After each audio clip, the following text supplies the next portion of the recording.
everyone, welcome back to the channel. I'm Mo Morse, your host. You know, one of the things I want to talk about today is something that I wish I would have found out a long time ago when I started my journey into firearms. And, you know, as a new shooter, you just don't know what you don't know. And, you know, to find resources that are not only legit, but also reliable is a hard thing to find. Now, we can obviously do what you're doing now and go into YouTube and try to find, you know, certain videos, but there's thousands upon thousands of stuff out there, you know, and trying to sort through that stuff and trying to figure out, you know, what is legit, what is, you know, actually from a good source, you know. So that's one thing that I wish I would have found out about, was having a mentor, someone that you can talk to on a regular basis that's really going to guide you on your journey and allow you to make without making those mistakes, you know, or buying gear that you don't need or doing things that doesn't make sense to really help you with your journey in terms of pistol craft or firearms in general, is to find somebody that really helps you. For me, my biggest mentor is somebody from my agency, Mike Patswold. You know, he's retired law enforcement, spent years on the TAC team / SWAT team, and, you know, he has just thousands and thousands of hours of experience of not only getting training, receiving training, but also teaching and being on the line and helping new shooters become more proficient. So, hey, without further ado, we're going to bring in Mike Patswold. Hey, Mike, thanks for being here, man. Glad to be here. I really appreciate it. Yep. You know, so we're talking about mentors, and one of the things that having you as a mentor has really done for me is just lessen that glide path in terms of exploring and kind of finding somebody that has the experience that you have and passing down that knowledge. You know, Sure. For me, it's been just, it's weight in gold. What do you think somebody should look for in a mentor? Obviously, there's a time issue. It has to be somebody that's willing to give their time to you know, get their knowledge out, whether it's one-on-one or in a class. It comes down to the time. Did you have a mentor when you started out? I had several. Some of them, you know, I grew up on the farm with rifles and shotguns when I was a little kid, and I kind of taught myself how to shoot.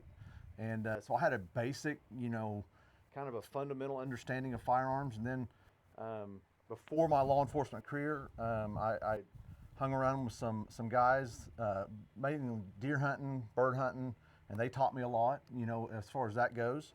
And then when the law enforcement started, that's kind of where it took off. And I really did have some mentors, whether they know it or not, you know, whether we spent a whole lot of time or it was just a little bit of time.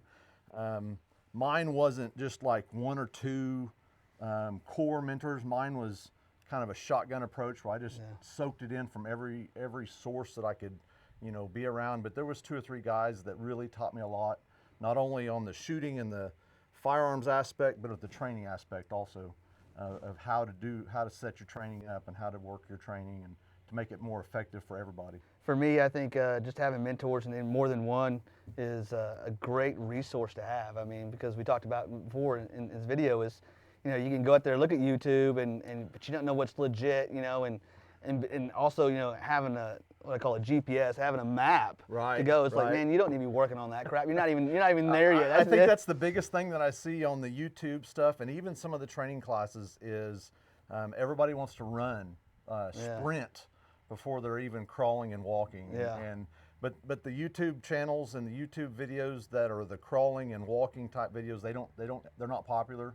They don't get the views. They don't get the, you know, so there's not that many of them out there. Yeah. And I think that's the important part is the fundamental basics before you start going fast. Absolutely. So what advice would you give to a brand new shooter? So we're in a plethora of people buying guns and becoming new gun owners. Right. For somebody just bought a gun, what was the first thing? They had to focus on one thing. What would it be first? After safety, let's say, you know, safety's a given. Right. But after that, you know, skill set wise, what was something that you need to really focus on? Finding training that matches your skill level.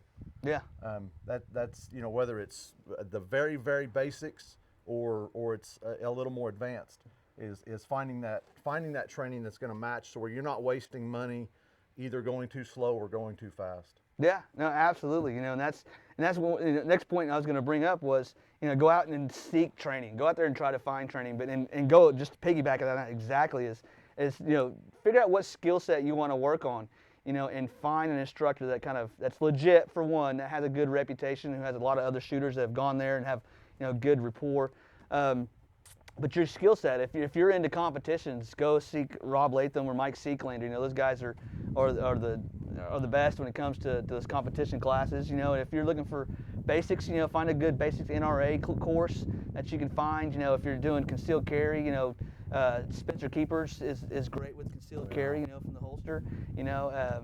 If you're looking to more, run gun fight stuff, there's John Lovell. There's a whole plethora of them out there. But when you look for a class, find something that is for you and what you're wanting to work on and your skill set, like you said. That's perfect.